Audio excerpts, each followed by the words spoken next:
মালদ্বীপ প্রায় 1200-র অধিক দ্বীপ নিয়ে গঠিত একটি ছোট্ট দ্বীপরাষ্ট্র। প্রায় 280 বর্গ কিলোমিটার জায়গা জুড়ে এটি ভারত মহাসাগরের অবস্থান। এই দেশটিকে নীল জলরাশি রাজ্য বলা হয়ে থাকে। পৃথিবীতে মালদ্বীপ বিখ্যাত তার নিজস্ব সৌন্দর্য আর পৃথিবীর নামি দামি 7 স্টার 5 স্টার মানে হোটেল আর রিসোর্টের জন্য। আর বন্ধুরা, আজকে আমরা নিয়ে যাচ্ছি আপনাদেরকে মালদ্বীপের রাজধানী মালে শহরের জনপ্রিয় একটি জায়গা, ছোট্ট একটি পার্ক ভিজিট করতে। আসলে জায়গাটা এতই মনোমুগ্ধকর যে বলার বাইরে। তো এটাকে উপভোগ করার জন্য আজকে আমরা চলছি, যে চলুন একসাথে যাই। আর দেখতে দেখতে বন্ধুরা চলে এলাম পার্কের সামনে। এই যে দেখছেন সেই পার্কটি। এখন ঝটপট এর ভিতরের দিকে ঢুকে চলে যাব। কি সুন্দর একটি পার্ক! সত্যি কথা বলতে, প্রিয়জনদের সাথে নিয়ে এরকম জায়গাতে নিরিবিলি সময় কাটাতে কতই না ভালো লাগার কথা।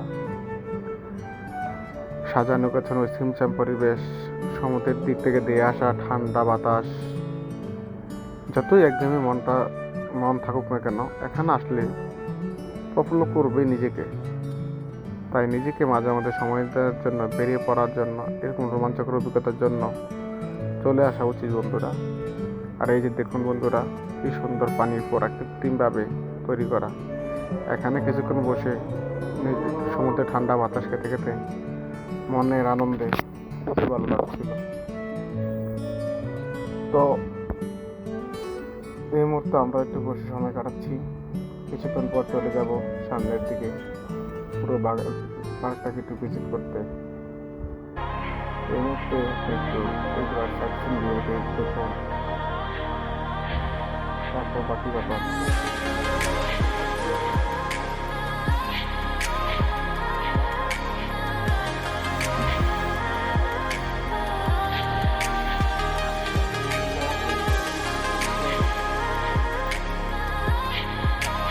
তো বন্ধুরা, এখানে একটি পাখির শাখা আছে, যেখানে বিভিন্ন রঙের টিয়া পাখি ও অন্যান্য নাগরিক পাখি এখানে সংরক্ষণ করা আছে। এই যে দেখছেন পাখিগুলো, এগুলো মনে আনন্দ বিকেলে সন্ধ্যে বাচ্চারা খেলাধুলা করছে, বাচ্চাদের আনন্দ। আর এদিকে পাখিরা নিজের মনে আনন্দে তাদের সঙ্গে নিজের সাথে নিয়ে কেউ খাবার খাচ্ছে, এই একে অপরের উপর পালকগুলো কামড়াচ্ছে, এই আর কি। এই যে বিভিন্ন রঙের ফুল আমাদের পরিচিত। এই মুহূর্তে আমরা চলে যাচ্ছি পার্কের ভিতর থেকে। পার্কের বাইরে গিয়ে এখন আমরা যাব আরেকটি জনপ্রিয় স্থান, মালদ্বীপের মালে শহরের মালে ব্রিজ। তো আমরা এখন ওদিকে গিয়ে বাকি কথা বলবো। এখন আপনারা সেই সাইট সিনগুলো দেখেন।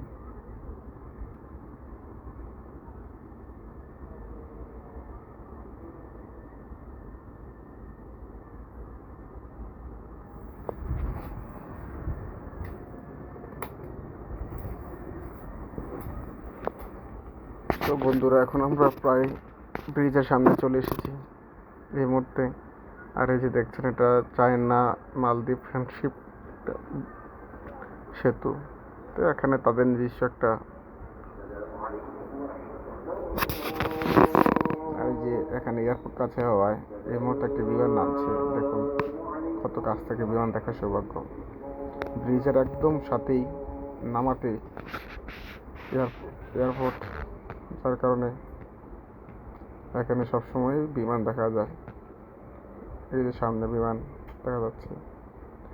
আর এখানে সাগরের মাঝে এখানকার স্থানীয় বাসিন্দা পর্যটকরা মনে আনন্দে সাঁতার কাটছে। এই যে দেখুন, বিকালের শেষ দিগন্তে সমুদ্রের ঢেউর মাঝে হারা কত আনন্দে। তো আমরা হাঁটতে হাঁটতে চলে গেলাম সামনের দিকে। আর এই যে দেখুন বন্ধুরা, কি ঢেউ! এই ঢেউর মধ্যে স্কেটিং করছে।